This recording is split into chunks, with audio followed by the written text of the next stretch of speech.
So I watched a video by Alex Day talking about one of his friends, and one of his old friends, one of his only friends whom he thought had died.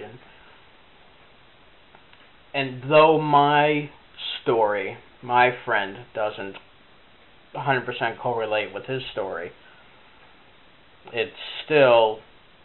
I'm still reminded of a couple of friends. The first one being Scott Robers. I met Scott back in 1997, I believe. It's about 1997, maybe 1998. I think it was more in 1996. Anyway, it was towards the late 1990s, and I was living in the Elmwood Gardens, which is the projects here in Manchester, or one of the projects. Well, I didn't have many friends living down there, and one day there was this older kid playing in the courtyard. There would be a basketball court, and there were a bunch of kids my age. I was a teenager, so there would be like younger teens and kids just playing basketball, and there would be this older kid just sticking out like a sore thumb, just playing basketball with them, and you would think it kind of weird, and I didn't quite understand, but that's where I met him. I don't remember how I did. I think I just wanted to play basketball, and I just saw him there, and I figured, okay, well, he's closer to my age, so we played basketball. Come to think of it, he was like 4 years older than I was, so he was in his 20s, his early 20s at the time. One might think, well, that's kind of weird if this guy is an adult and he's just playing with younger kids, playing basketball or whatever, what have you. But Scott really wasn't like that. He wasn't really a creeper. He was definitely misunderstood. He had his little his little tics, his mannerisms, mind you, that made you like, yeah, this guy's a little weird. He would have this thing that we named called the Scotty Don't, where he would do this, and he would do that every now and then, and like we try to get him to not do it, but it's like an OCD. It's just something he does. We don't really know what it means. We don't know how it started. He's always done like little things like that, and every now and then he would, embarrassingly to us, he would suck his thumb and stuff, but psychologically speaking, those are just self-soothers.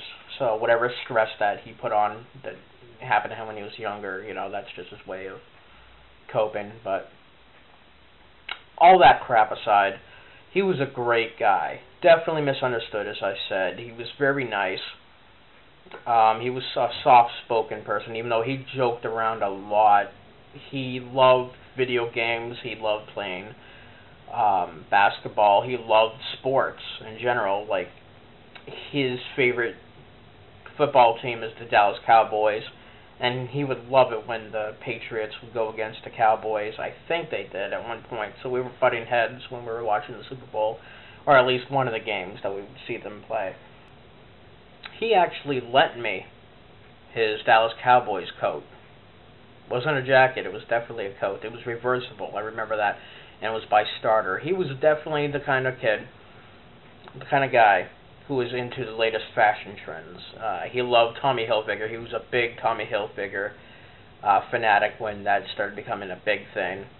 I remember I used to borrow his Tommy Hilfiger coat for school. It was white. And I remember I used to borrow his cologne, which was apparently $60. Oh my god, but I loved it. I loved the Tommy Hilfiger cologne. But I would wear that to school.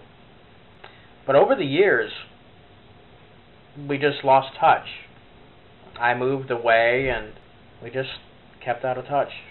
And I remember when I moved from Manchester to Warner, that I realized I still had that jacket, that coat that he let me borrow. And I've been telling myself, I've been meaning to give it back to him. I just never got around to it. And eventually he moved to Virginia. I never really saw him. It was about 8 years, maybe, since I last saw him. At that point, we're talking about 2010. And then one day I caught up with an old friend who's a mutual friend of ours. I was living in Warner. It was in April. of 2011, and I was informed that he died. He was driving home from work and he got into a fatal car accident. Now, first of all, I didn't realize he had his license. He didn't have his license back then. So I was just thinking, wow, that's great. He got his license. That's awesome. But to hear that he died was a shock to me. It came as a shock, definitely. I was shaking.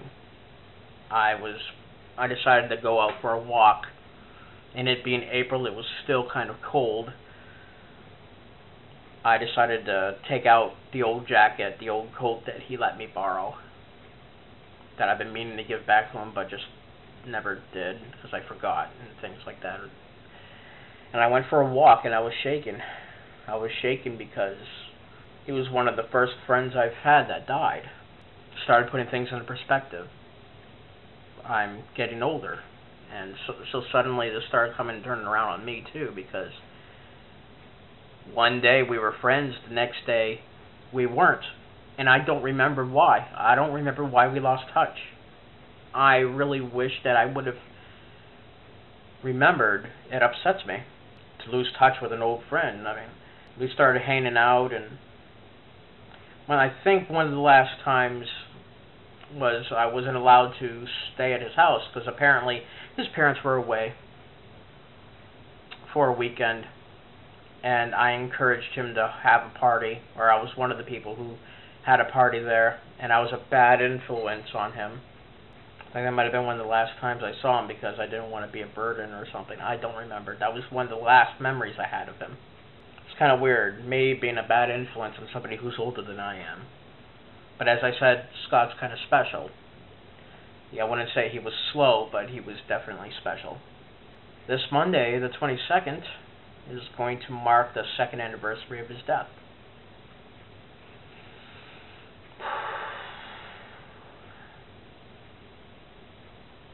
Anyway, Scott, I know you're up there looking down. I just want to let you know that I'm sorry. I'm sorry we lost touch. However that happened, I don't remember. One day we're friends, and the next time I hear about you is when you're dead. And I don't understand how time like that could have gone by so quickly. So, I miss you.